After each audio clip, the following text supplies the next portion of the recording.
My name is Jill Stansbury.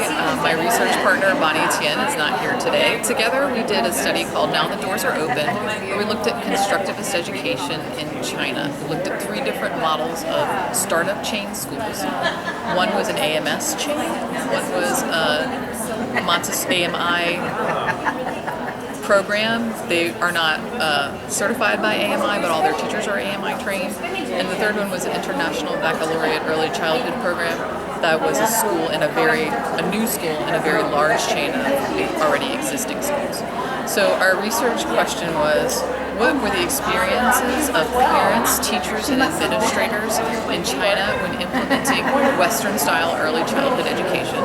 So what we did was we interviewed parents, teachers, and administrators, and we also did classroom observations. We spent a morning in each classroom, and we evaluated program fidelity by looking at the materials on the shelves and assessing how many students were using the materials in the Montessori schools.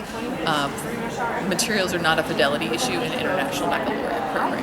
And then we also looked at the quality of interactions between the children and the teachers. So were the teachers giving the children redirective feedback? Were they just giving them information? Were they giving them redirection that also taught long-term life skills? Were they giving them praise? These kinds of things to see if best teaching practices were being implemented in a particular growth mindset, where teachers focusing on long-term learning and life skills with the young children when they were interacting with them. So we found out several things from our interviews. The biggest challenges were in multi-generational families in China. Grandparents are often doing a lot of the child care. And grandparents and parents had very different ideas about education. So the grandparents might not be college educated, might not have grown up in a city. The parents were college educated, worked in the city. Both parents usually worked, while the grandparents did any child care. So sometimes there would be a high focus on basic needs, such as toileting, eating, sleeping, and hydration actually. Staying hydrated is a very big concern with families in China.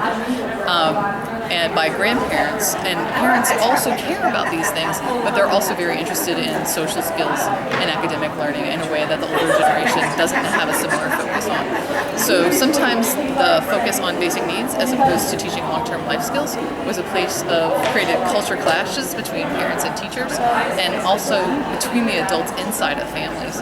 Some parents we talked to would not even allow the grandparents to spend very much time with their children at all because their huge difference in focus about what's important to teach young people.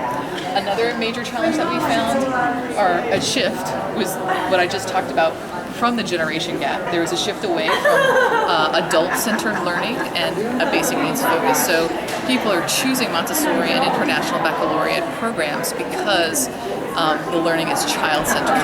And parents really felt like in their own educations that they had a great deal of resentment about the rote learning that they were exposed to.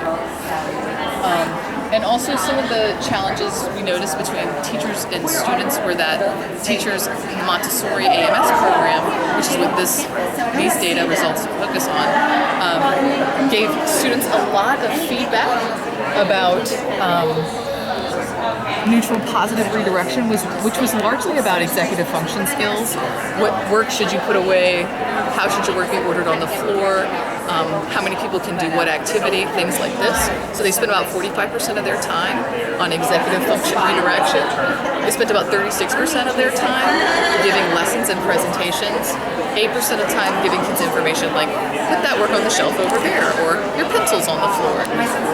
And only 4% of the time did they spend on giving kids direct feedback about academic or social and emotional skills that have an impact on long-term learning.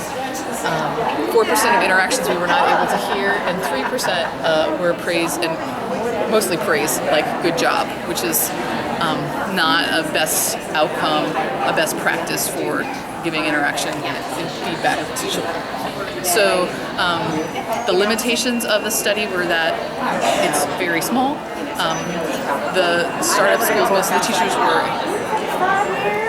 not very experienced. And some of the teachers were actually interns. There's a huge issue in China with the rapid growth of these programs. So there's not there are more jobs than there are people, both for the Montessori teachers and for English as a second language teachers.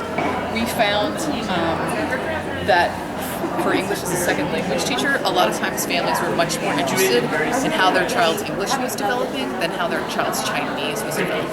Because this is, I think, a huge focus as a job skill, right? In China, to be a bilingual person in the job market, you can work for international companies, you can make more money. Many teachers went to training programs that did not offer them a Mandarin curriculum, so schools had to locate their own Mandarin curriculum and then train their teachers in a way that their AMS training programs hadn't. And the English teachers had very limited early childhood training or training in constructivist education. So they had a teaching English as a foreign language credential at every program, but they might not have had any additional training on top of that. At this chain, they had 8 hours of training in Montessori, and they might have gotten some on-the-job training from the other teacher in the classroom. The methods that they used were a mix between Montessori and more traditional things.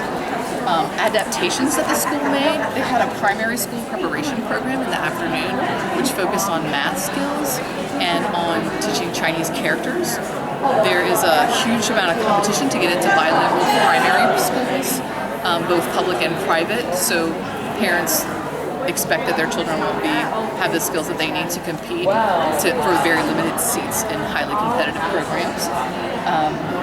The school spent a lot of time training parents and grandparents about both Montessori education and social and emotional skills.